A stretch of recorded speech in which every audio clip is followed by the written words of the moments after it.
Hello, Garland Nixon here, and there was an article in the news this morning that asked, will Ukraine's offensive end the stalemate with Russia? Well, if there was a stalemate, which I don't suspect there is, this would end it. Let's talk.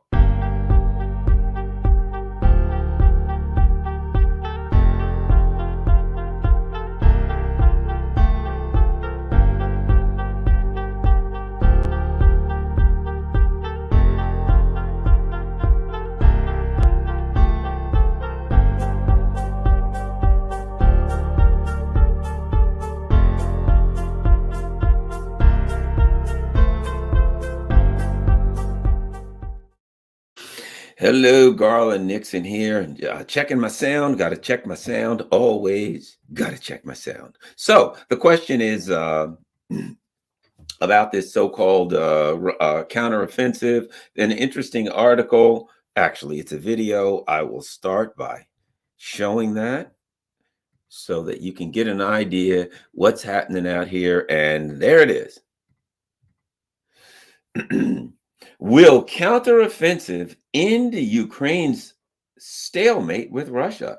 The war in Ukraine has devolved into a stalemate, but with the promise of more sophisticated weapons, will Ukraine have what it takes to win the war? That's the mainstream media narrative.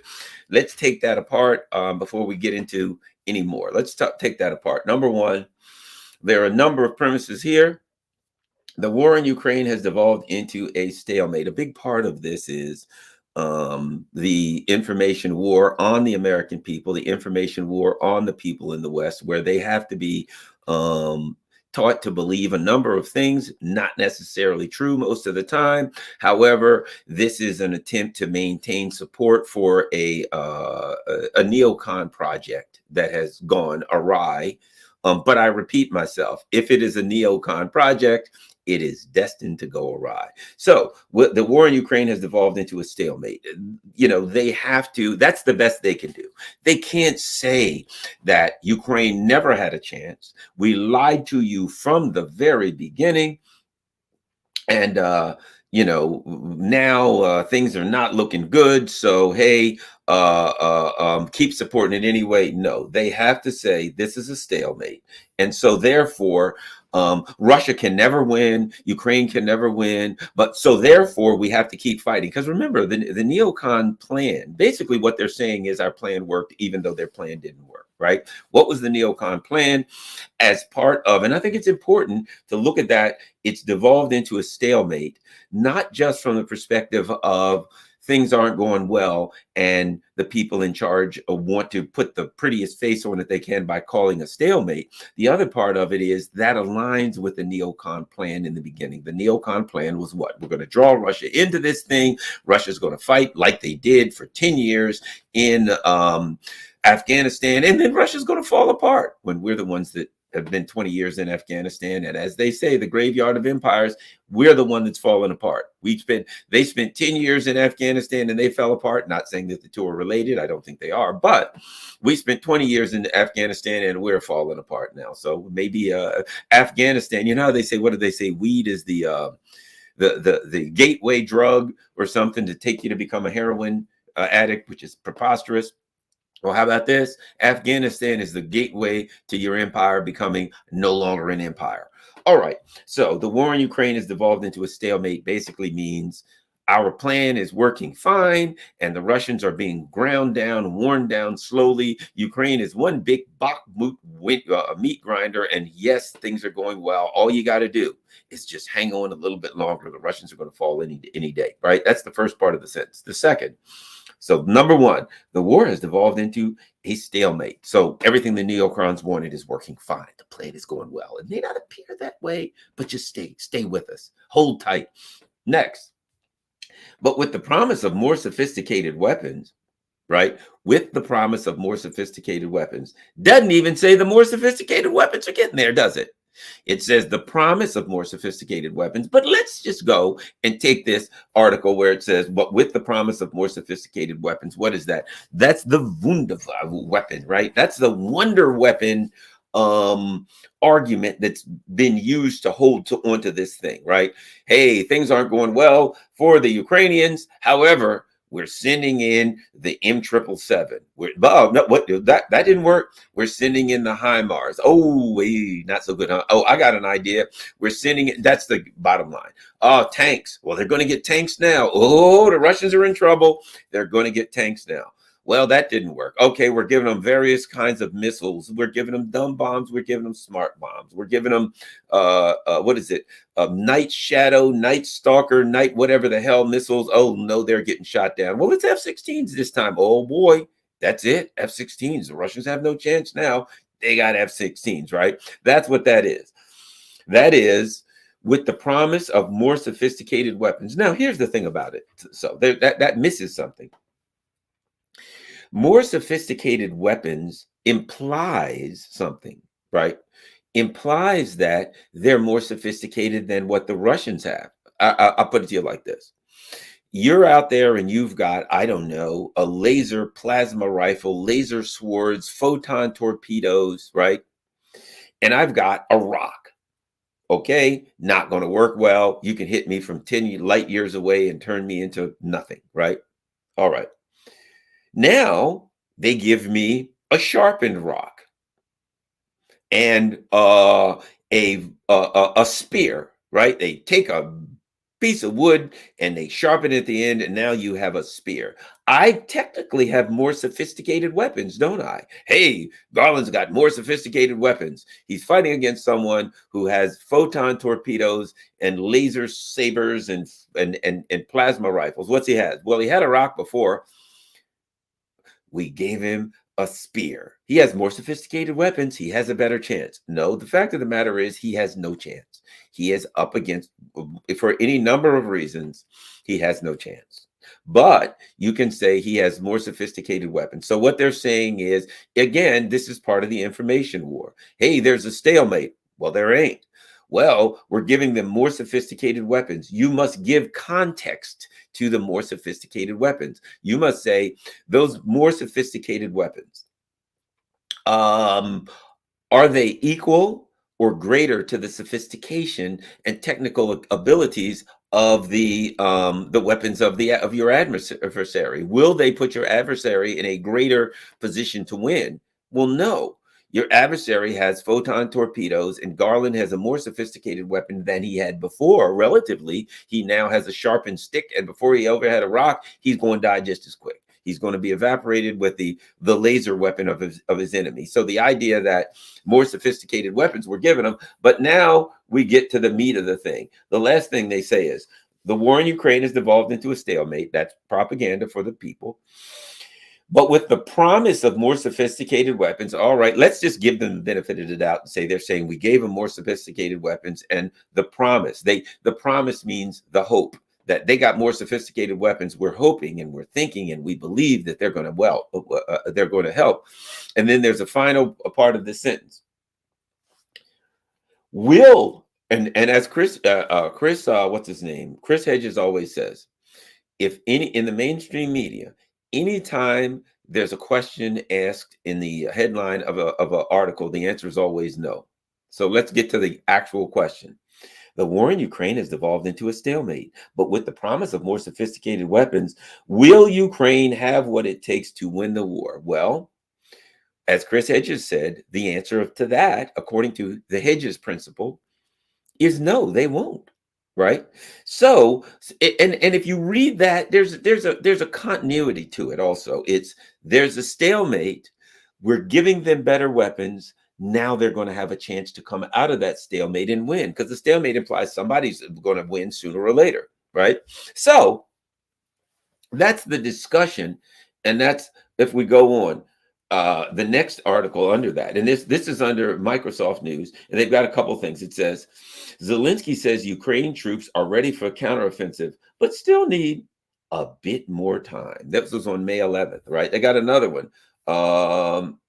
Ukraine releases new video of drone-on-drone warfare with Russia. So they got a lot going on here, right? There's all of this. There's drone-on-drone warfare.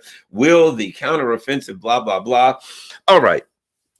All that being said, let us chat about the about the counteroffensive and what we're talking about. First of all, the name of it, as you know, I've always discussed that. Counter implies something. It implies that the Russians are doing offensive.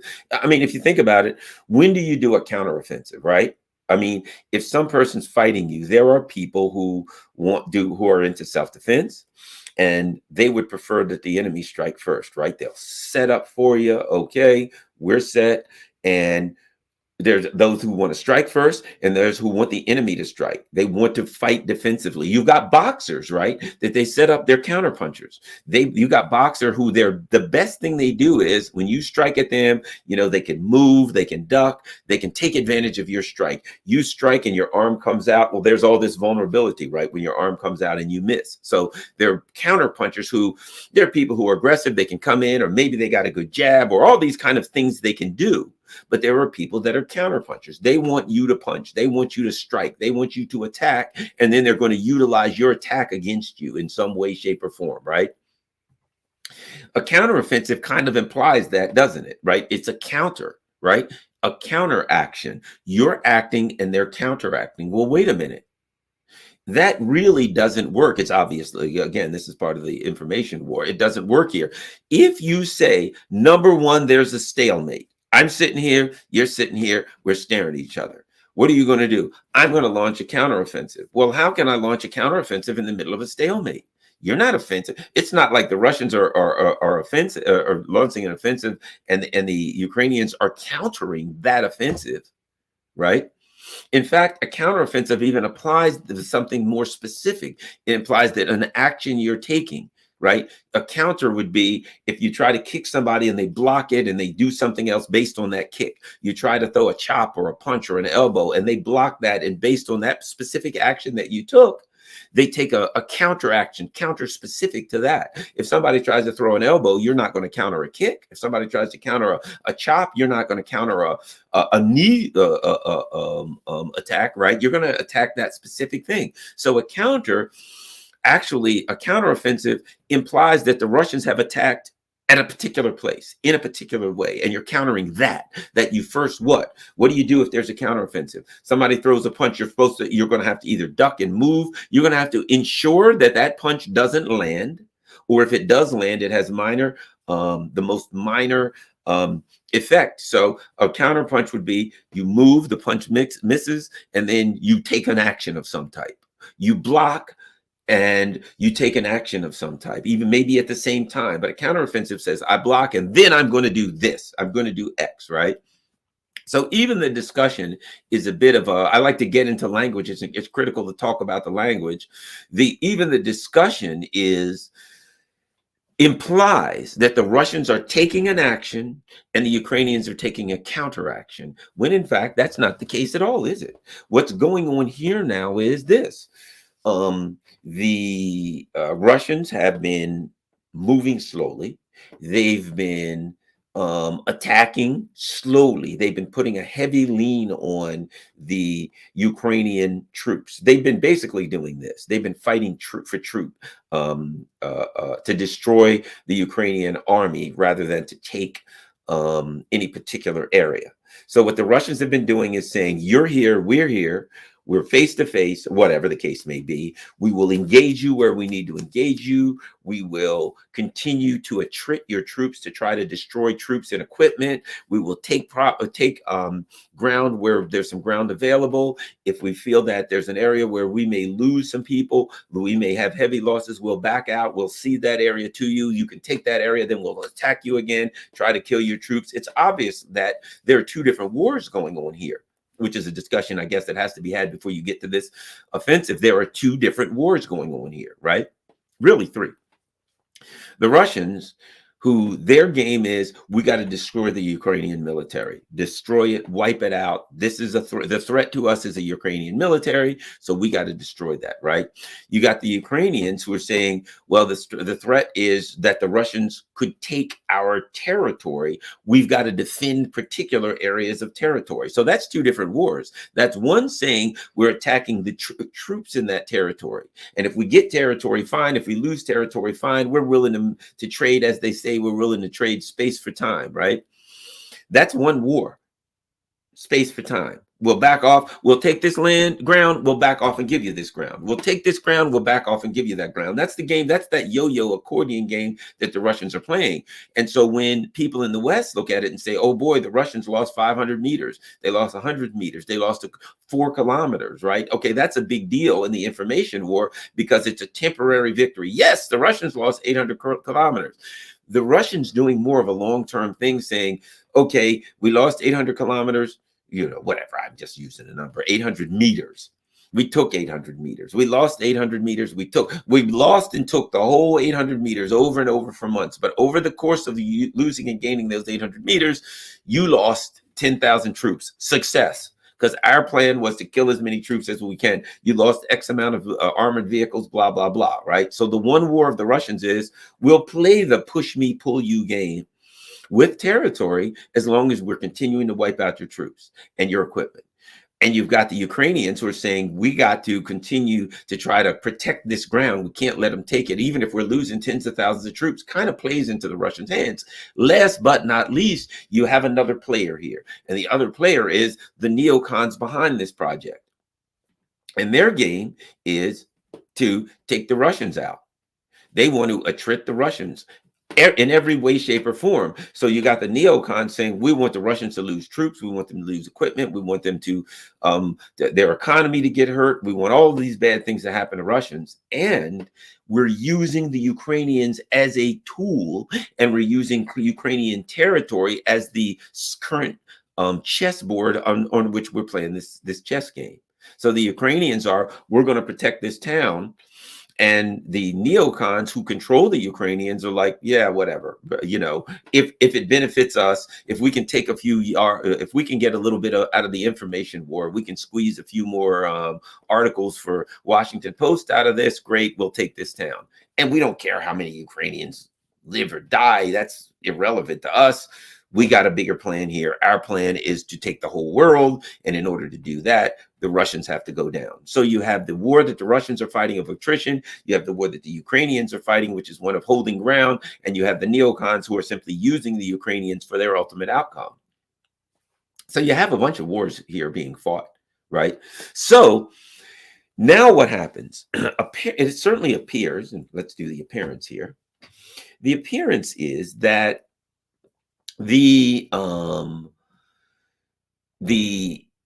U.S. empire was sharpening up this sword, sharpening up this tool, this weapon of Ukraine for a spring offensive. Now, an offensive, it is what it is. I mean, you're there, I'm there, and I'm going to attack you. That's an offensive act. But they renamed it as a counteroffensive so that people will say, oh, well, they're pushing back against the something that the Russians are doing. So they're countering the Russians. Of course, that goes along with the argument that the Russians are the evil ones, that they're the aggressors here. Let's face it.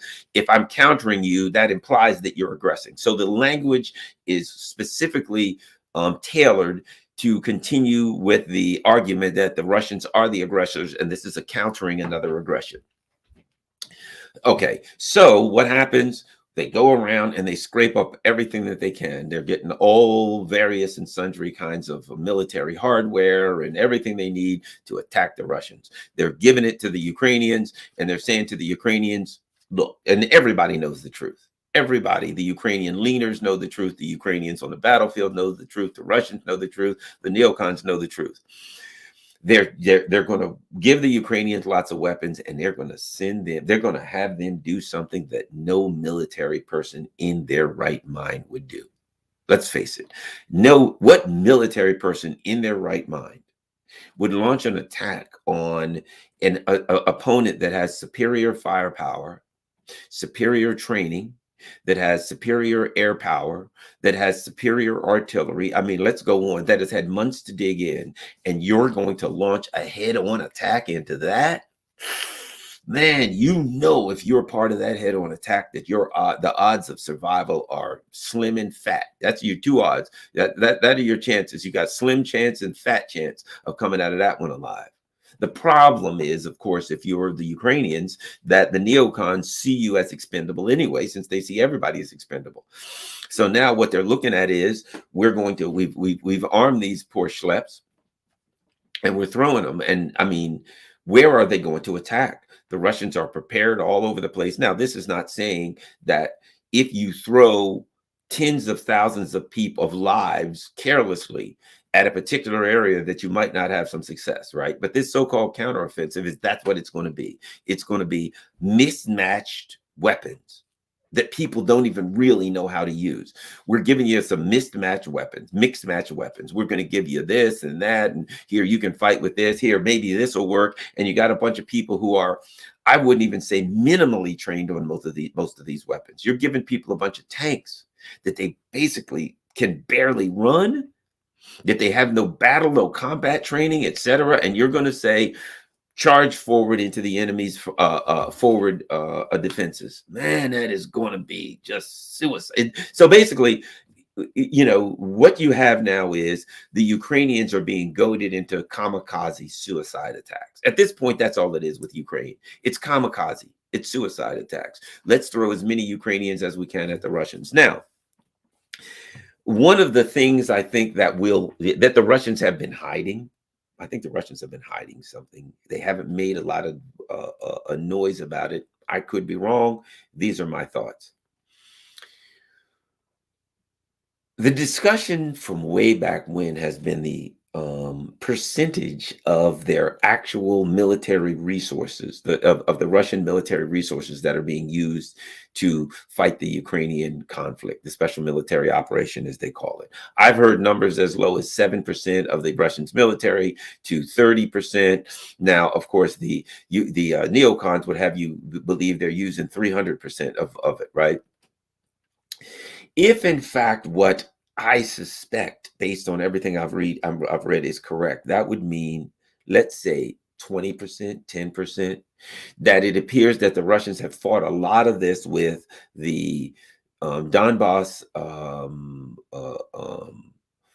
militias, Wagner, and as much as possible, a minimum of the actual Russian army. I think they've used some of the Russian army, yes, but I don't think they've used a lot of the actual Russian army, that they've been holding tight. And of course, as I've said all along, if I'm the Russians, I have to say, look, this is the warm-up, that if in fact we are attacked by NATO, that's the real deal. And I got to be prepared for that, because if I put too much of my resources in this and I'm in fact attacked by NATO, I've wasted it all on this, right? So if I'm the Russians, I got to say, now, if Garland is in charge of the Russians, Garland incorporates this into my overall strategy. And my overall strategy, if I'm Garland, is I ain't in no rush for this war to end. I'm in no rush whatsoever. The longer this goes, the time is on my side. The longer this thing goes on, the more things go in my favor. Here we are over a year into, and I've got all of the Middle East has completely done a 180 from working with the U.S. empire to now being on board with Russia and China. Africa completely on board with Russia and China. Latin America, I'm looking and I'm saying my coalition in the world is building. I ain't in no, I'm just saying, if I'm Russians, I didn't know rush to end this, because I'd like to get into next winter. I'd like to get, if I'm to be quite frank, I kind of may like to get into next winter, because come next winter, the Europeans made it through this winter. It was an exceptionally warm winter, and they had set up all of their fuel. They had filled their fuel up with Russian, their tanks with Russian fuel, so they made it through. And then they got to make it through the summer. Come next winter, I may be wrong. I'm evaluating this thing, and I think Europe has the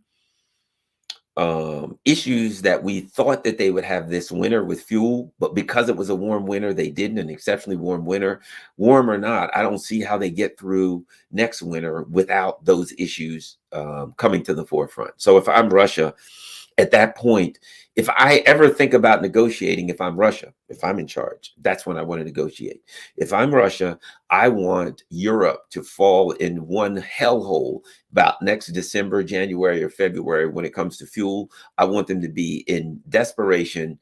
And of course, I always want to negotiate with my adversary when he's laying on the floor and I got my foot on his neck. Then it's time to talk. So if I'm Russia, middle of next winter is when I would think would be a good time to talk, because Europe is going to be in no position to to hold out. And of course, the European people are not going to be in a happy mood by then. And let me add this: we're getting closer and closer to the 2020 election.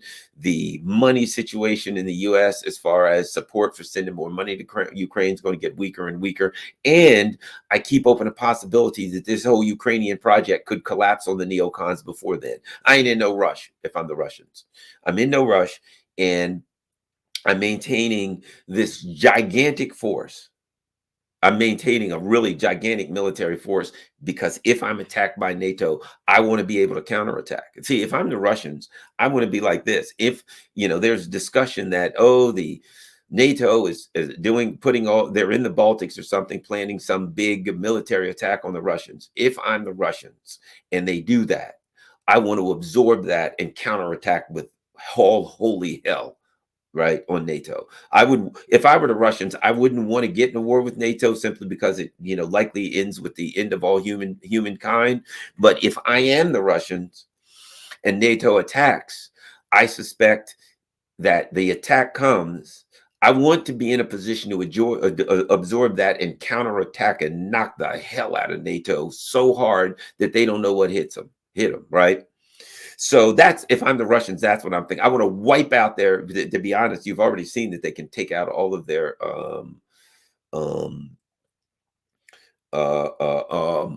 anti-aircraft, what's it called? The Patriot systems and all of that stuff. So if I'm the Russians, I say what I want to do is if they really do want to hit me, I want to have all of my power available. I want to take out their anti-aircraft stuff and be ready to really give them hell in a hurry.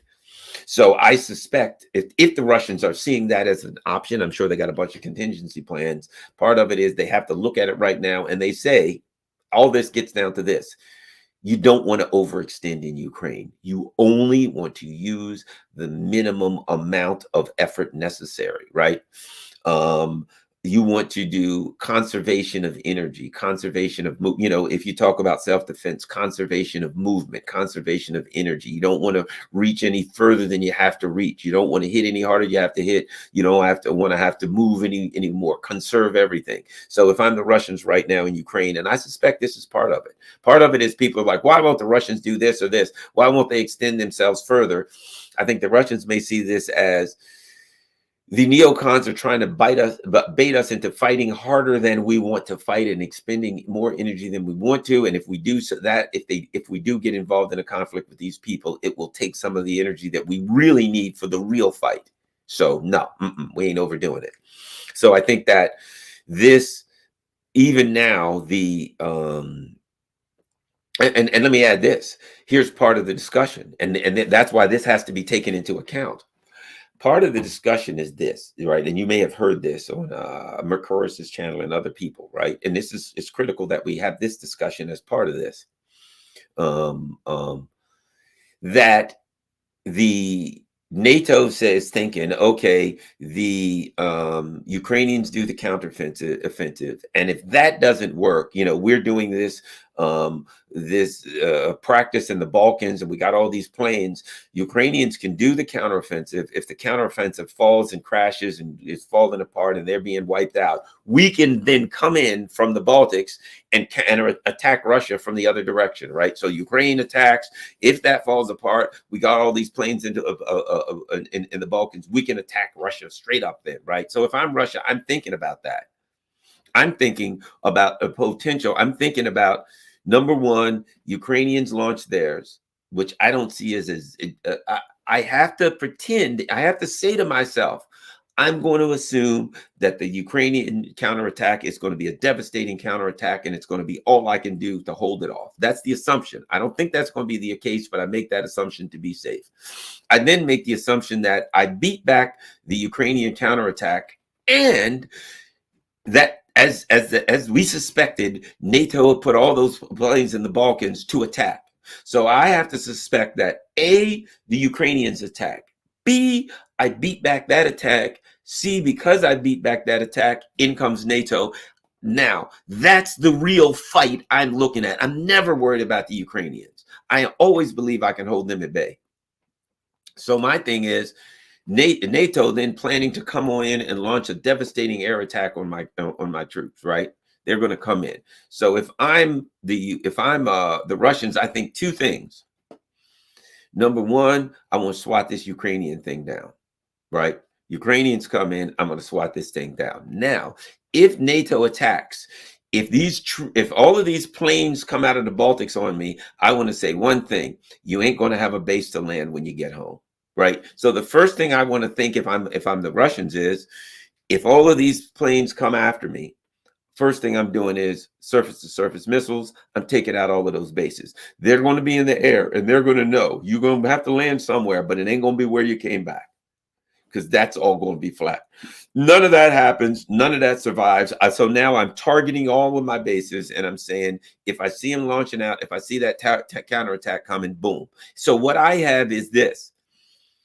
If you launch this, I'm going to counterattack those bases that you came out of. You ain't going to attack me out of those bases anymore. And I'm certainly planning for all of these planes and things that are in the air. I'm planning. So realistically, if I am Russia, again, I'm planning on fighting this so-called counterattack, which is offensive. But my thoughts are all about 100% the possibility of a NATO attack. Now, I have to say it's likely they're not going to attack. I would say the odds of NATO doing an all-out attack on Russia are under, I would guess, 10%.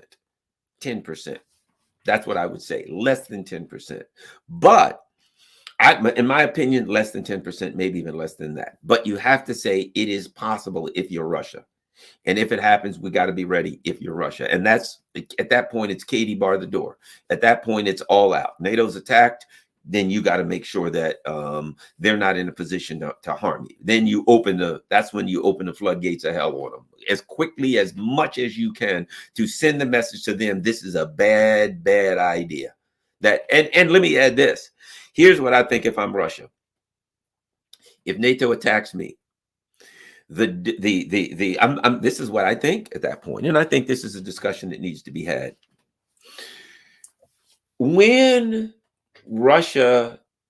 Before Russia started the special military operation in December of 2021, they sent a document to the U.S. empire and NATO, but yeah, they understand. And it said, look, I got some issues. You're on my border, and you're making this stuff happen in Ukraine, and we need to either talk. I demand that you get the hell off my border. We need to either talk, or something bad could happen. NATO ignored it. Something bad happened. If I'm Russia, I'm now thinking to myself, now my issue is you're on my border. You're on my border. If these NATO planes come across, I've been saying to myself, I've been saying for years, everybody knows Russia's issue, and that is you're surrounding my border with bases. And I know you aim to use those bases to launch attacks on me, right? And that's my big issue, because that is a vulnerability. If I got a bunch of US and NATO bases around me, I could be attacked by those bases at any time. If I am Russia and I swat down this Ukraine, and as we said, and I got a few times talking about this, I think it's worth it. And then you say, okay, a bunch of NATO planes are going to take off from bases in the Baltics, and now they're going to attack me. That is an opportunity. I say, okay, you're attacking me anyway. There's nothing left to lose. The cat is out of the bag. Here's what I do if I'm Russia. I got every base that I don't want targeted, massively targeted with surface-to-surface missiles. And I say to myself, I've got those launchers that you put in Poland and Romania that I don't like, massively targeted. And I say, I'm Russia. If I'm Russia, it's this. I say, number one, if in fact you attack me, then it's game on anyway. Every one of those bases are gone. The first thing I'm going to make sure is this: every one of those bases that I ask you, that I wanted to talk about, that I wanted to discuss, if you're going to attack me with planes, you have to rebuild those bases if you keep them, because I'm ending that right now. At this point, the discussion about bases surrounding me is over. If you're going to attack me anyway, I'm going to finish off one of those bases. If I'm Russia, I put minimum of 100 missiles on every single one of those bases. That's done. It's over. That's gone. Right. I would also argue this, and I'll just throw this in there because if we take the discussion that far, I would suspect at that point, if you see NATO attack Russia, you're going to see China's armada come out and surround Taiwan at that point. China, see, because China knows if NATO goes to war with Russia, if the US goes to war with Russia, their plan now is we must defeat Russia and then come after China. So China would know if you attack Russia, we're already in it. We're already in this war. It's over. I mean, this war has started and we are in it, that this is a war on us and Russia. If in fact NATO would launch that attack post-offensive, Russia then surrounds, I mean, excuse me, at that point, China surrounds Taiwan and they make their move on Taiwan. Because at that point, they got to say to the US, you got to now either do what you're going to do. You're at war with Russia. You got to decide to go to war with Russia and China. We're taking Taiwan. There ain't nothing you can do about it. Now, what are you going to do? Are you in it or not? You know, you're at war with Russia and China. Have you decided? Because you know you lose that one. At that point, the US knows they lose that one. What do? Because what would happen at that point? And I would imagine, let me say this. I would imagine that Russia and China has already had this this discussion.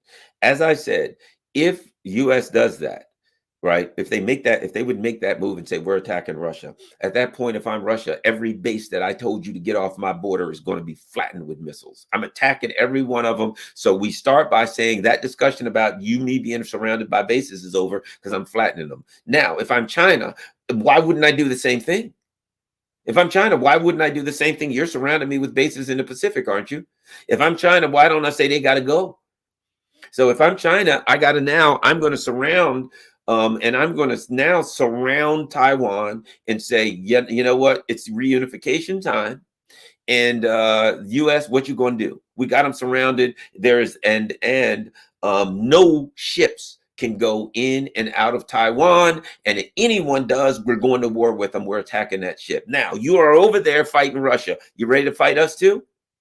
You got to give Taiwan up right now. Can the U.S. give up Taiwan? Their only option is to fight China and Russia, or to go to war for Ukraine and to go to war for Taiwan. That's it. You know you lose that one. The U.S. knows they lose. In fact, they don't have the military might and power to keep that up for a week at that point. Because what happens? Because both Russia and China combined, and now you've got some of the finest Russia, who's got some of the finest submarines in the world. You got China with surface-to-surface missiles flattening everything in the Pacific. You got, that's just bottom line. There's 3 world superpowers, and the U.S. would now go to war with 2 superpowers at the same time. You're not winning that one. There's no chance of winning that one. End of the empire. So that's why I say 10% or less chance that the United States is going to go to war. In fact, here's my argument. I've said it from the beginning, and I'll say it again. The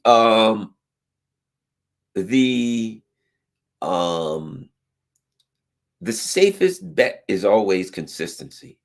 So to me, when people ask me, what will the United States do when it gets obvious that they're not going to win in Ukraine? The safe bet is consistency. What the hell did they do in Afghanistan when the Taliban overran their boys?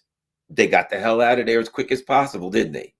In fact, they went into Afghanistan and they said the Taliban must be stopped. They can't they cannot never rule Afghanistan again. Who rules Afghanistan now? What they do when they went into Vietnam? Oh, we can't possibly ever lose Vietnam because the communists will be in charge of it. The Communist Party can't be stopped. What the hell did they do when they started losing? Did they up the ante? They got the hell out of there. And who's in charge of Vietnam right now? The Communist Party of Vietnam. And they're doing fine. They're happy. They're living their lives. They didn't need us there, and we weren't going to fight it out for them. So if you say a safe bet is consistency, what the heck are they going to do consistently in Ukraine based on their history? When the going gets tough, the U.S. gets going. My opinion is, for those of you who are in fear that the U.S. is going to choose that option that I mentioned, which is to come up out of the Baltics with all of these planes and attack Russia, their history tells us they're not. Their history tells us they're getting the hell out. Their history tells us that they're done. That at that point, they're like, oh, man, geez, losing, are you? Okay, we're out. Adios. Could be wrong, but it doesn't make sense based on it would not align with their previous actions. My belief is, and again, let's look at that history. Based on what happened in Vietnam, based on what happened in Afghanistan, here's the history you would have to say. Here's the outcome. Number one, the going gets hot, the US gets the hell out of there. Number two, the US went in there saying the Russians can never be in charge of Ukraine, right? Remember, the Communist Party can never be in charge of Vietnam. Who runs Vietnam? The Taliban can never be in charge of Afghanistan. Who runs Afghanistan? The Russians can never be in charge of Ukraine. Who the hell you think is going to be in charge of Ukraine when it's all said and done? The Russians. It's done. That's what's going to happen. It's just a matter of how. And I would argue this: when it's all said and done, the Ukrainians will hate the Americans far more than they hate the Russians. Far more than they hate the Russians. In the end, they will hate the Americans because at some point, it's going to be clear what happened. Number one, there ain't going to be no males under 60. If you want to, before, they used to say, hey, go get a Ukrainian brides. And the only thing left will be Ukrainian brides. There ain't going to be no Ukrainian grooms. If you're a woman in Ukraine looking for a husband, you're going to have to leave Ukraine because the United States will have killed every one of them. There will not be any left. They're done. It will be the Ukraine is one gigantic graveyard, and they've even got women now. They're sending anybody they can send to die. The U.S. Victoria Nuland et al. Are sending them to die, and that's what's going to happen. And so now this offensive is nothing but more of the same. It's the offensive. There's Ukrainians, apparently leaders that have been saying we can't do this. We don't have the horsepower to do it, and the Americans don't give a damn. You think Biden and them people are like, well, what's going to happen if it doesn't work out? Well, let's see. Our guys will be slaughtered. They'll be mowed down by cordwood. They'll all be destroyed. If we send 50,000 people to attack, it's possible we could lose 50, all of them. And Biden's team will be like, hey, Victoria, what do you think? Man, what's the question? I don't understand the question. So what? They'll lose 50,000 more? Hey, somebody, hold on a second. Hey, I'm a little hungry. Can somebody bring me some chips and a sandwich, please? Let's go with turkey, sliced turkey, provolone cheese, and a little bit of Grey Poupon. Thanks. Great. Yeah, what was that about 50,000 Ukrainians dying? Yeah, okay. Please make it quick because my food's coming. I'm starving here. I haven't anything to eat all day. I've been planning the deaths of Ukrainians. Let me tell you what, that'll work out a hell of an appetite when you're doing that. That's what we're looking at. When you got a proxy war, the proxy is not part of the conversation. They are not. There's no concern for them. They're done. Now, let's talk about this so-called offensive if it happens. Part of it is we've been hearing for since March? The offensive is coming, but it's raining too much and it's wet. Oh, no, it's dried out. It's too dry. It's too wet. It's too wet and dry. It's both dry and wet at the same time. Oh, no. And then what do we see? A mushroom cloud. Uh-oh. A huge cache of weapons has been blown up. And then we find out that caches of weapons have been blown up. And what it appears that happened with the offensive was the U.S. went around the world, told everybody, give me your weapons so we can use them against the Russians. We can give them to the Ukrainians. They bring the weapons and the Russians know where they are and they blow all that stuff the hell up and they don't have it. And so it appears they start digging up again and they're like, okay, we might have just enough. I suspect that the Russians ain't going to have trouble finding it. And they're in the process of blowing this stuff up again. Apparently, there's big drone attacks. The Russians are keeping the pressure on to make it very, very difficult. But let me say this. Let's say somehow they get their weapons together. Ukrainians launch this offensive, right? This extremely ill-advised offensive. I suspect what happens next is a Russian counteroffensive.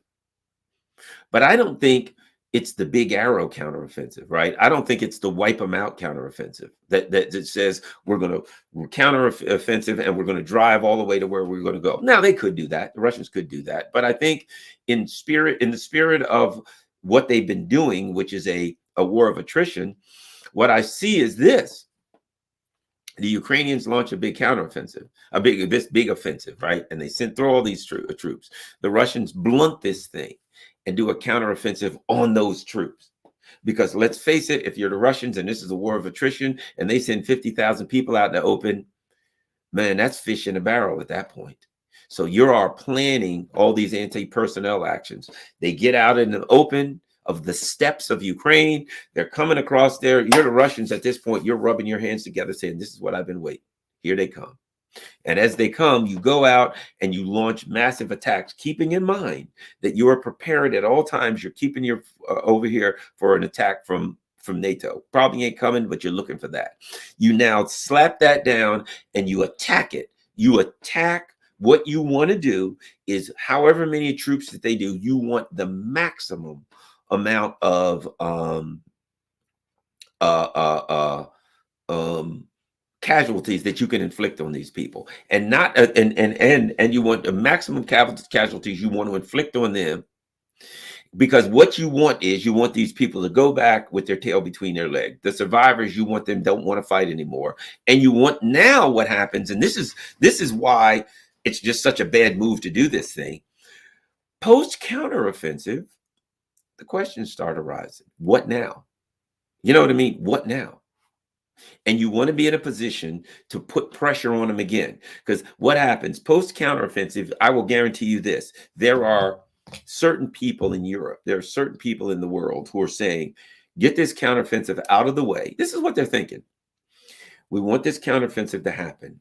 And when the Ukrainians lose, we want to take that as an opportunity to say to the U.S. at this point, okay, we got no choice. There are people that want to say to the U.S., we got no choice. We got to negotiate, right? We counteroffensive. We did the counteroffensive. It didn't work. We got to negotiate. So you know, if you're the Russians, that there are a certain element in Europe, a certain part of the coalition now that is getting louder and louder that at that point says we got to do that. You also know that there's going to be voices in the U.S. that say, hey, we lost the counteroffensive. We did that. It was a disaster. It didn't work. We didn't get what we wanted. So now we need to negotiate. And if you're the Russians, what you want to do is you want to be prepared for that. You want to, and now people are saying, what are the Chinese doing? What are the Africans doing? You know, the Africans are now, they're part of it. They're getting respected by the Russians and Chinese, respected enough that they feel that they're part of the diplomatic solution. So at that point, you want pressure from all over the world. You want the Africans to come in. You want Lula and his people to come in. The Chinese then come in. Everybody comes in and states the obvious. The offensive is over. It didn't work. This is not going to work out. Time to make our move, right? The Chinese then come in, the Africans come in, Lula comes in. Everybody then says to the U.S. empire, you got to negotiate, man. You got to finish this. So you got to finish in this thing. And so what you have now is, and this is the move post offensive, you isolate the U.S. I think that's one of the things that hasn't really been discussed, but I think that's the opportunity after the offensive. That's part of the Africans being brought in. That's part of the Latin Americans and these people being brought in, saying everybody's coming in, right? The Africans, everybody's coming in saying we want a diplomatic solution from all corners of the world. Why? You are isolating the U.S. diplomatically. You want to diplomatically isolate them. You want the whole world to say, hey, man, you got to negotiate in the U.S. And then you get to this. The Chinese are saying it. The Africans are saying it. You want the Middle East to put the pressure on, right? You want the Middle Easterns to say, man, you got to do this. You want everybody to say it. Turkey, you want everybody. Erdogan, hopefully he gets back in, right? And now you've got the whole world from all directions saying to the U.S., you did the offensive. It didn't work. It's time to negotiate it in. People are dying. People are hurting. This is going nowhere. You got to do this. That's what you do. And now the U.S. You've let me add this. You've isolated the U.S. right from everywhere around the world. But even in the U.S., the neocons are somewhat isolated because the voices in the U.S. start growing everywhere. You want to amplify the voices from Africa to South America. Right now in the U.S., yeah, you have dissidents like me and Jimmy Dore and people like that screaming, hey, we need peace. But that's starting to get a little bit louder. And now after that offensive, what happens? Then that's going to grow here. So now that neocon, the Biden, Sullivan, Blinken, Newland people, you want to isolate them in the U.S. Isolate them to the point where they're the only voices left. Because Why? Because ultimately we know this is their project. This is the project for a new American century. This is the center for the strategic whatever of war. This is these neocon think tanks have come together to put together this plan to take Russia out. And the day that you come up with with a plan that ends this Ukraine thing and Russia walks away healthy, it's over. It's over for them. Where do they go from here? That's the point where it ends. And I mean the Neocon project. The Neocon project, you always, in all of these discussions, keep one thing in mind. The Neocon project is take Russia out and then go to China. Russia and China cannot survive this and be independent. The day that you sign off on a document that says the Ukraine conflict is over, because in order to end it, a couple of things have to happen. And that is you're going to have to relax the a significant number of the the sanctions, right? You got to relax the sanctions. The neocons never, ever, ever want to relax any of the sanctions. They're like, we got to keep these sanctions. These sanctions were put on forever to try to take Russia out over the long term. But to get a deal, you're going to have to, with the Russians, you're going to damn sure have to relax those sanctions, aren't you? So when the rest of the world is screaming and a significant voice in the United States is all screaming at the Biden neocons at the same time, number one, we want this conflict in. Number two, the Russians are willing to talk. Number three, you're going to have to relax the sanctions. And in relaxing the sanctions, that means that at that point, the neocons then must say, our plan to take out Russia has failed. The instant you relax the sanctions is the instant that you say the neocon plan to take out Russia has failed. The instant, the second, those two go together. There's no way. So in looking at this Ukrainian offensive is the last hurrah for Nuland, Blinken, etc. That's why when people are saying, why is Biden all in for this? Why is Nuland and Blinken? Why are these people screaming for this? This is their last hurrah. They have been isolated. And now the question is, how do they get out of it? They got to try to do something. They got to pull off anything. Now, I also think if it was up to Blinken and Nuland and Sullivan, the so-called plan to attack from Russia and just go for it, they'd do it in a second. But they're getting more and more and more isolated. And so to do that, to attack Russia, they'd have to really, that ain't going to be an easy lift. And I think the Pentagon, they'd have a bit of a fight on their hands with some certain elements of the Pentagon, on and on and on. This would be a disaster.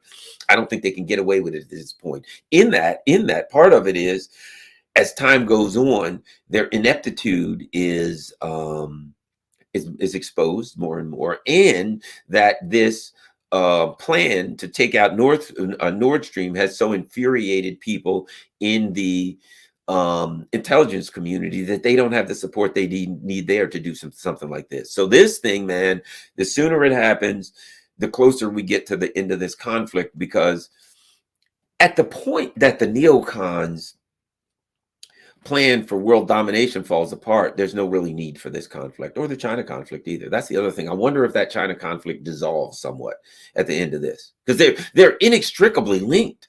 If the plan is to take Russia out, I have to take Russia out.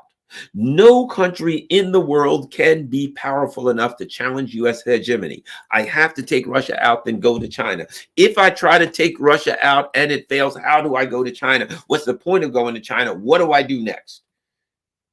I got to find out with another. At that point, there is no plan. If you're Victoria Nuland and you got to take Russia out and then get China, and you fail in taking Russia out, there is no further plan. There is nowhere you can go. Because at that point, what do you say to your coalition? You need this coalition to go after China. And this coalition, let me add this. What else has happened with the coalition? The day you sign that, okay, we got to deal with Russia. You absolutely must relax some of these sanctions in order to get that deal. You already know that. And might I add, you got a bunch of Europeans that want the sanctions relaxed because it's hurting them. So now that you relax the sanctions, Russia has kicked your butt in a war. The whole world is looking at it saying, the Africans are like, ha, ha, ha, Yankees.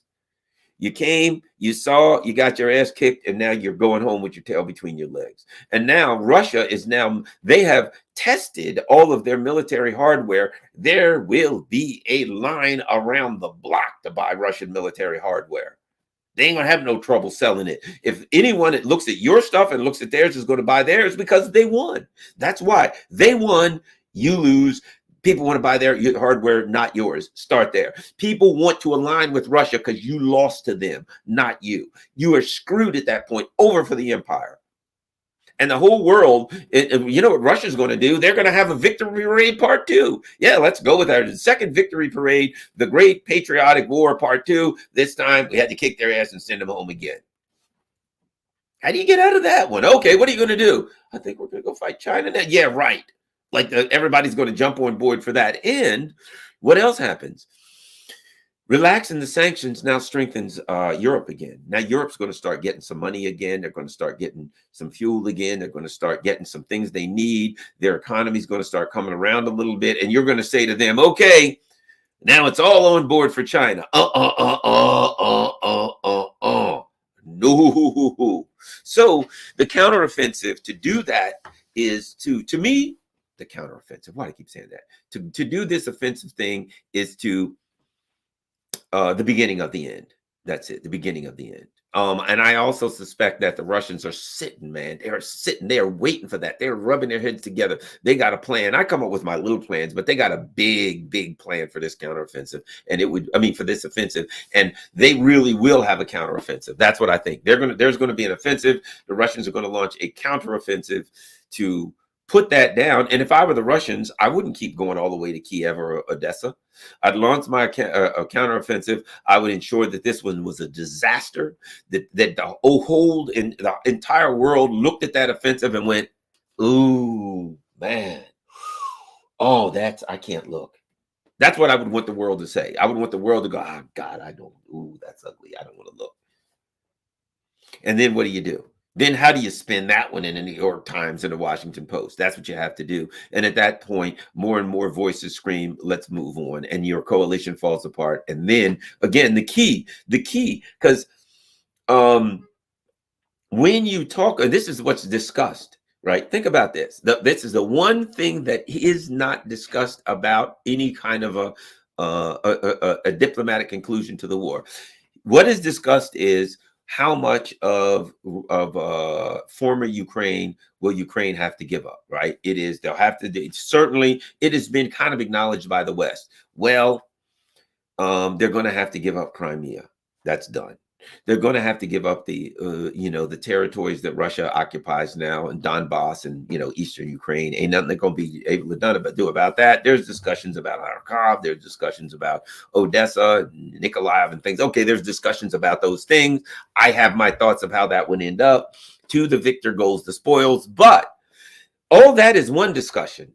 But the big discussion is about the relaxation of sanctions. Because they can, look, let's face it, the people in these Russian-speaking areas don't want to be part of Ukraine anyway, and the Russians on the ground will have the upper hand, and they'll be able to give the U.S. empire an offer that they can't refuse anyway. Here's the bargain.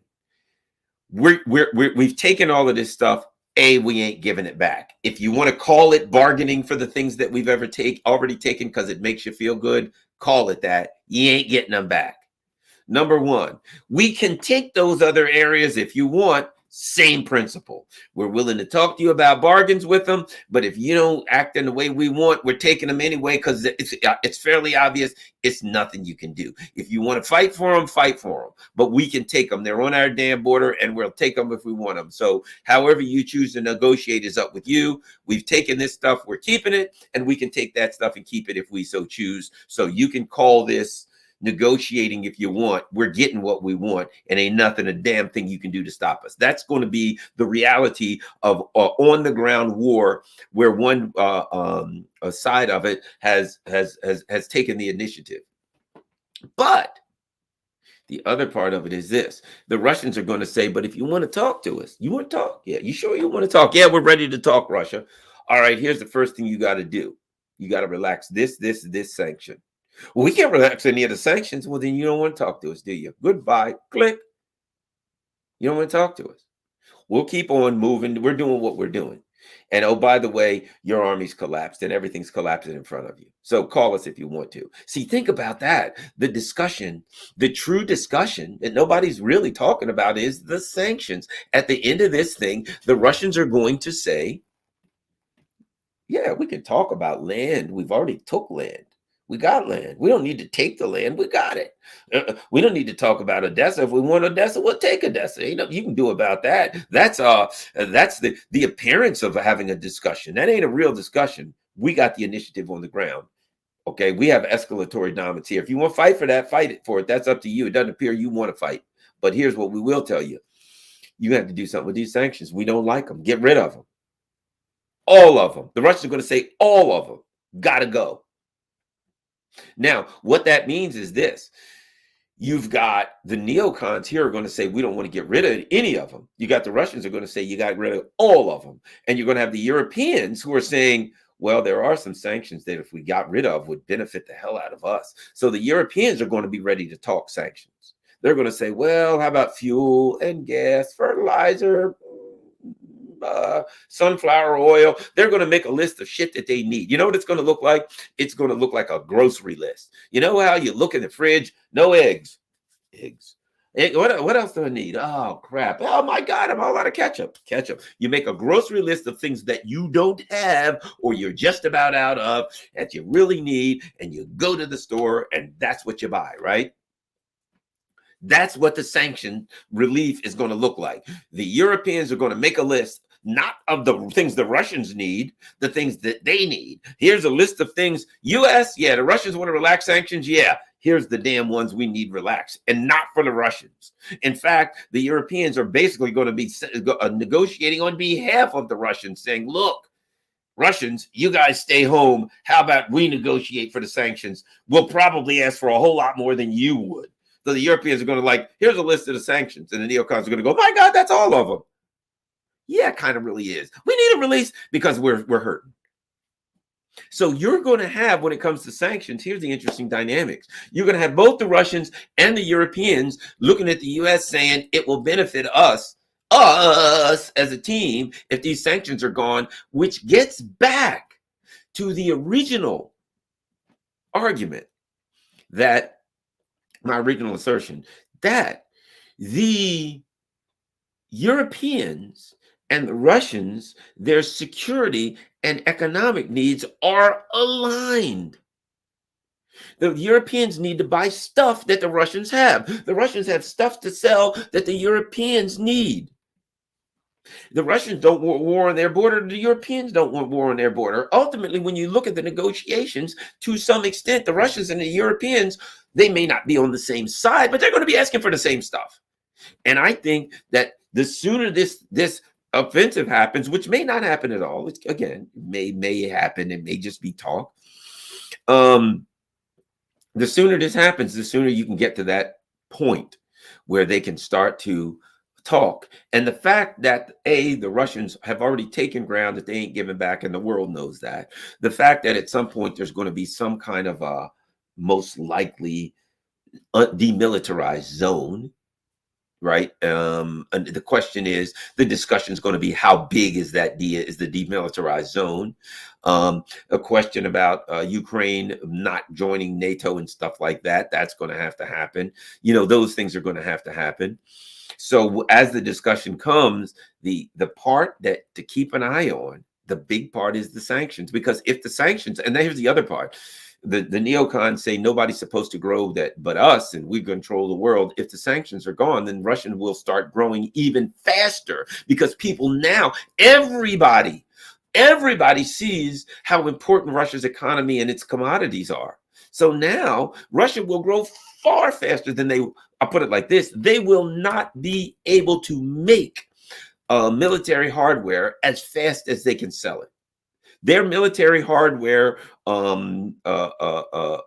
industrial complex will be 25 years out. Everybody will say, when can I get an S-400? How many can I get? I don't care what they cost. I need them.